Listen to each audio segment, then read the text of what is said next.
Hi, this is my Nostalgia and Politics, Usage and Efficacy presentation by Neil Mahoney. Make America Great Again, take back control, the good old days. These political slogans may encompass different policies and countries, but they all have one thing in common, nostalgic rhetoric.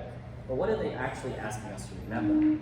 That brings me to my research question, which is whether political nostalgia, when used as a tool in politics, is simply a method of gaining power which lacks effective policies.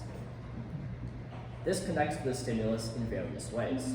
For one, it connects to Johann Rohlberg's false nostalgia, as it talks about the malleability of our memory and the faulty recollection of the past, where people who lived in previous time periods view those time periods as better, despite facing worse economic, social, and even gender conditions.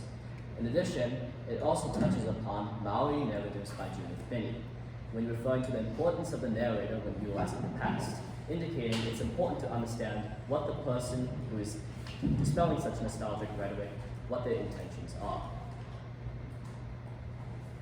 At its base, nostalgia is a common emotion across the human race and is experienced by us on a daily basis.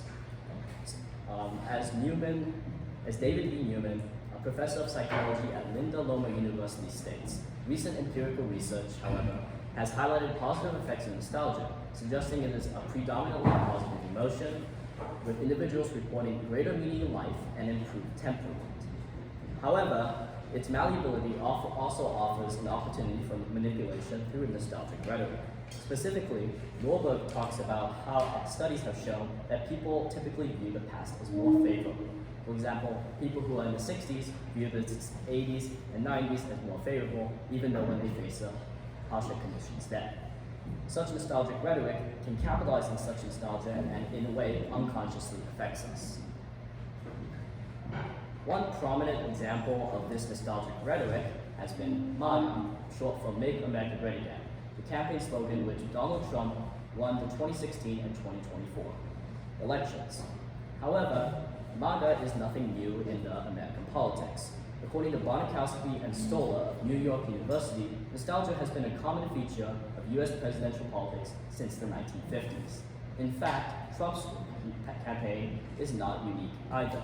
It shares various similarities to Reagan's 1980 campaign election, notably under the slogan, "Let's make America great again." However, has the nostalgic rhetoric used by Trump translated into reality, or is it simply a facade for a weak backbone of policies? As you can see behind me, Renison et al. Of the New York Times used data to model S&P 500 markets since the election. And as you can see, there has been a significant trend downwards in this market, which is considered one of the primary markets of determining the global economics.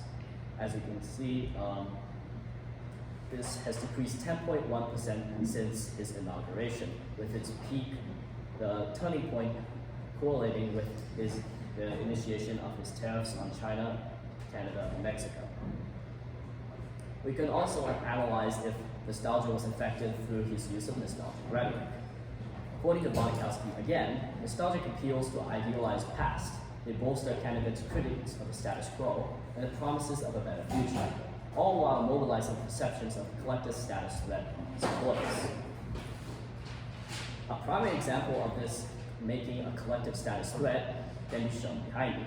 For example, last March, President Trump was quoted by Brian Mann of NPR as saying, "Canada allowed fentanyl to come into our country at levels never seen before, killing hundreds of thousands of our citizens and married pretty young. Beautiful people destroying families." As a result of these and other things, Trump imposed a 25% tariffs on all goods from Canada, which led to a counter tariff from Canada of $30 billion worth of US goods and significant souring of relations politically and economically. However, this becomes all the more ironic when you look at the reality. According to the US Customs and Border Patrol, out of the 61,959 pounds of fentanyl seized at the borders between 2022 and 2024, only 59 pounds came from the northern border of Canada.